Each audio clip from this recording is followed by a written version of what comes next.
Olá, tudo bem? Está começando mais uma edição do Agora Agro e você vai ver no programa de hoje. Governo argentino voltou a permitir as exportações de milho que havia decidido proibir no último dia 30 de dezembro. Programa de estágio da Yara, líder mundial em nutrição de plantas, entra em sua última semana de inscrições. Mercado de reposição registrou pouca movimentação na primeira semana de janeiro. E o Banco do Brasil aprova um conjunto de medidas relacionadas à revisão e ao redimensionamento da sua estrutura organizacional. E nós vamos falar também sobre a produção de alimentos e a biodiversidade. O Agora Agro já está no ar.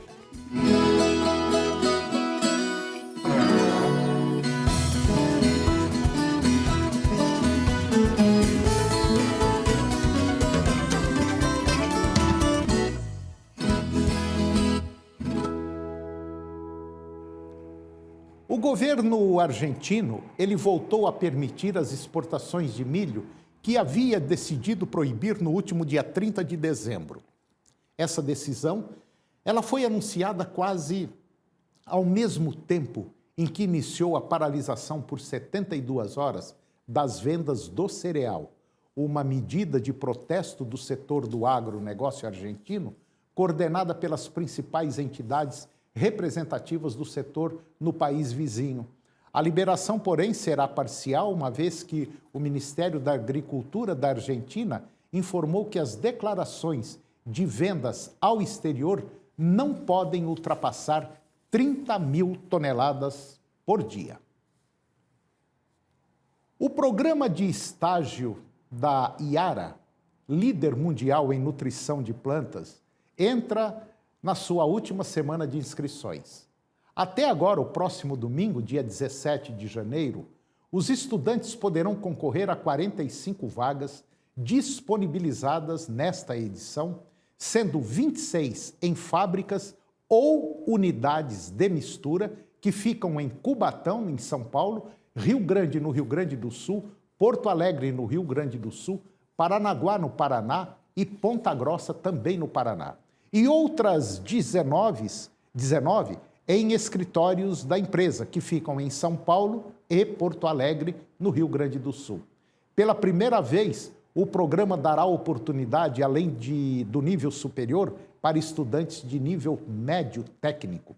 Estão aptos a se candidatar todos os graduandos entre julho de 2022 e julho de 2023, e os formandos no ensino técnico até julho de 2022, em cursos diversos, como as áreas de engenharia, administração, logística, TI, direito, entre outros. Os candidatos passarão pelas etapas de processo de desenvolvimento, treinamento técnico, comportamental e rodas de conversa. O link para informações e as inscrições é https://bit.ly/3mc1per.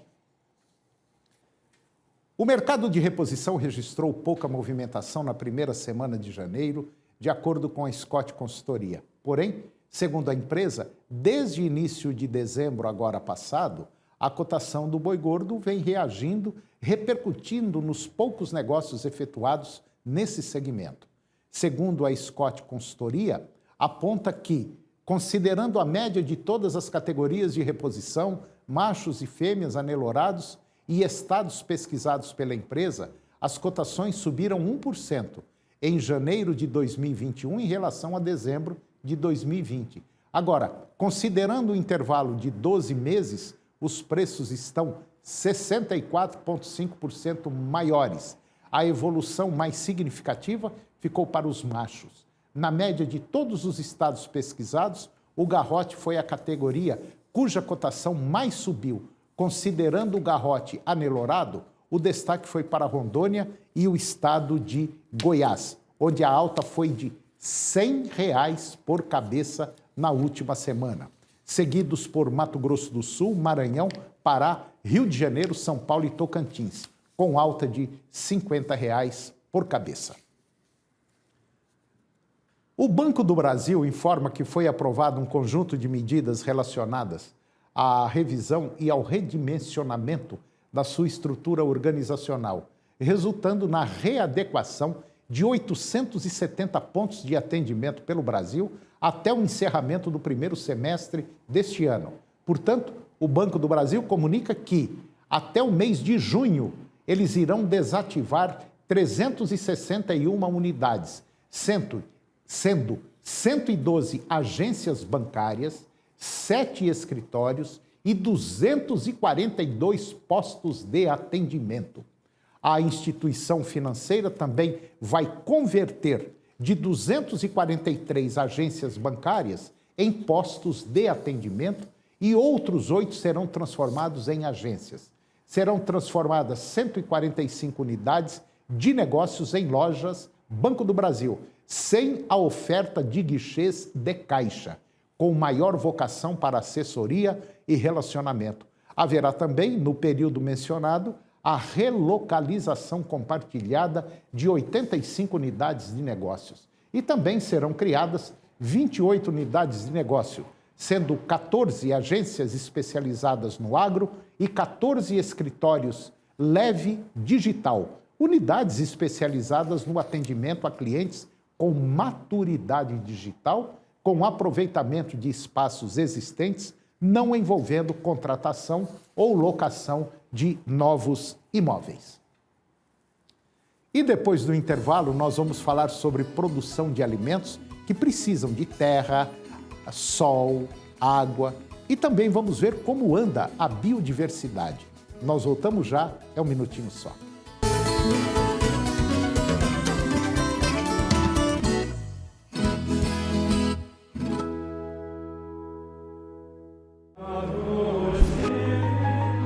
E tudo que pedirem com fé na oração, vós o recebereis. Pai nosso que estais nos céus, santificado seja o vosso nome, venha a nós o vosso reino. Ave Maria, cheia de graça, o Senhor é convosco. Creio em Deus Pai Todo-Poderoso, Criador do céu e da terra, e em Jesus Cristo, seu único Filho, nosso Senhor, que foi concebido pelo poder do Espírito Santo, nasceu da Virgem Maria. Creia no poder da oração. Creia no poder do Divino Pai Eterno.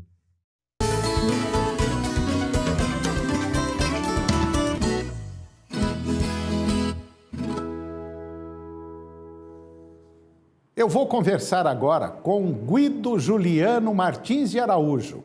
O Guido ele é diretor do Instituto Saga das Águas e nós vamos falar sobre um tema interessantíssimo. Nós vamos falar sobre a produção de alimentos que precisa de terra agricultável, vamos falar sobre sol, água e vamos falar também sobre a biodiversidade. Guido, mais uma vez, muito obrigado pela sua presença aqui no nosso programa para falar de um tema muito interessante. Obrigado, Guido. É um prazer. Guido, nós estamos assim, de maneira geral, o Brasil, ele sofre uma série de ataques, principalmente de países, vamos dizer, desenvolvidos, ou seja, aqueles países que não têm mais o que derrubar de floresta, e ficam atacando o Brasil muito devido, vamos dizer, o nosso desmatamento desenfreado. Eu até em partes concordo que parece que muito pouco está sendo feito no Brasil, mas seria interessante observar que nós aqui no Brasil, nós temos ainda aproximadamente 100 a 120 milhões de hectares agricultáveis, que não precisa derrubar nenhuma árvore, que dá para plantar, né, Guido? Pois é, Antônio, é uma equação um pouco complicada, mas nós podemos equacionar isso aí tranquilamente. O país, na realidade, segundo o levantamento da própria Embrapa, o Brasil tem 400 milhões de hectares de terras agricultáveis, mas utiliza para a agricultura somente 62 milhões. E nós temos um desafio agora pela frente, Antônio, porque até 2050, nós estamos aí há 29 anos de 2050, nós temos que aumentar em 50% a nossa produção de grãos para alimentar o mundo e dobrar a produção de proteína animal, quer dizer, carnes de aves, carnes bovina e assim por diante. Então, nós temos que fazer um trabalho de gestão no Brasil para que o meio ambiente não sofra tanto. Então, este é o nosso grande desafio, Antônio. Pois é, Guido. Mas, de maneira geral, parece que a população ainda não acordou ou não sabe que, para produzir um frango, para quem gosta de comer um peito de frango, uma coxa, o frango precisa de muito milho, muita soja. Então, a gente tem que plantar esse milho e essa soja. O suíno, do mesmo jeito, o boi, o leite, enfim, tudo aquilo que basicamente é proteína animal, nós precisamos de ter um outro produto para fazer esse bichinho engordar e para produzir carne. E essa coisa chama-se milho e chama-se soja. Só que para produzir a gente precisa de terra, precisa de sol, precisa de área cultivável, área boa, precisa de adubo, precisa de maquinário, precisa de gente. E parece que existe um conflito que a população acha que a coisa já vem pronta. E não é por aí, né, Guido? Antônio, é uma situação, nós temos terra, nós conversamos, o Brasil possui terra à vontade para se produzir grãos, mas tem que chover em cima dessa terra. E aí que mora o problema, nós estamos alterando o nosso regime de chuvas por conta dos desmatamentos desenfreados, principalmente na nossa fábrica de chuva que se chama Amazônia. Não há necessidade de se derrubar a Amazônia. Essa quantidade de terra agricultável que o Brasil tem, ela está disponível, está como pastagens, com terras abandonadas, sendo que uma fração dessa, apenas 8% nós utilizamos para a produção de grãos. Nós precisamos olhar a questão da produção de água, quer dizer, fazer chover. Nós já conversamos algumas vezes sobre os rios voadores, 70% da água que chove no centro-oeste, no sudeste e no sul do país vem da Amazônia através dos rios voadores. Então, nós temos que preservar essa nossa Amazônia e também olhar a questão da biodiversidade em cada bioma. O bioma dos Pampas, o Pantanal, a Amazônia, o Cerrado, a Caatinga, a Mata Atlântica e assim por diante. Esses biomas nós teremos que preservar pelo menos os estratos, porque a devastação está muito grande, para justamente conservar a nossa biodiversidade. Estas doenças que estão chegando até o homem, por exemplo, o coronavírus, ele veio de uma natureza equilibrada e quando há o desequilíbrio, estes micro-organismos pulam vários animais dos elos da cadeia e chegam até o ser humano. Então, essa é uma situação, nós precisamos trabalhar a biodiversidade para que nós possamos ter uma qualidade de vida melhor e que estas doenças não atinjam o ser humano da maneira que nós estamos sendo atingidos. E também olhar a questão dos pesticidas, mas trabalhos muito bem feitos pela Embrapa, pelo Instituto Agronômico de Campinas, eles estão produzindo pesticidas que nós chamamos de seletivos, outra hora biológicos, e que estão afetando cada vez menos esta biodiversidade que nós chamamos, mas nós não temos como fugir dos produtos químicos para a produção de grãos em larga escala. Não há como. Há uma população, Antônio, daqui até 2050 nós seremos mais 4 bilhões de bocas ao redor do mundo. E o celeiro do mundo é o Brasil. Daí a esta vontade que vários países têm de exercer algum tipo de controle sobre o Brasil. Nós estamos falando do maior celeiro do mundo em produção de alimentos para as próximas décadas. Nós somos celeiro, nós temos o subsolo mais rico do planeta. Agora, nós temos que conservar a nossa biodiversidade, as nossas árvores, os micro-organismos e os macro-organismos que vivem nesta biodiversidade para que ela esteja sob controle e as doenças não cheguem até o ser humano. Ô Guido, uma coisa que me preocupa muito é que eu vejo que não existe um interesse político, principalmente político, em resolver o problema da Amazônia. Parece que tem muita gente grande envolvida nesse processo que não deixa a coisa andar. Todo mundo sabe, o planeta inteiro sabe, que uma das regiões mais ricas do mundo é a região amazônica. É em petróleo, é em ouro, é em minério, enfim, tudo que eu sei imaginar. Menos em terra. Terra, ela é basicamente pobre, em terra, em qualidade de solo. Bom, mas o que eu me refiro é que dentro de mais 10, 15, 20 anos, a continuar do jeito que vai, nós vamos ter uma inversão climática aqui no nosso Brasil, e por que não dizer no planeta, violentamente grande. Veja bem, nós estamos no mês de janeiro, basicamente no meio do mês de janeiro. As pessoas mais velhas sabem disso. Essa época do ano agora estava despejando água no país inteiro. Tem lugar que está seco, não choveu. Tem gente com problema de pasto, tem gente com problema de lavoura numa época dessa. Essas são as transformações que estão acontecendo. Aí fala, é o Laninha, é o El Ninho. Olha, é o homem que está estragando. E aqui no Brasil, pode ter certeza absoluta, os únicos culpados pela devastação da Amazônia chama-se política brasileira ou políticos brasileiros. Estou errado, Guido? Você está corretíssimo.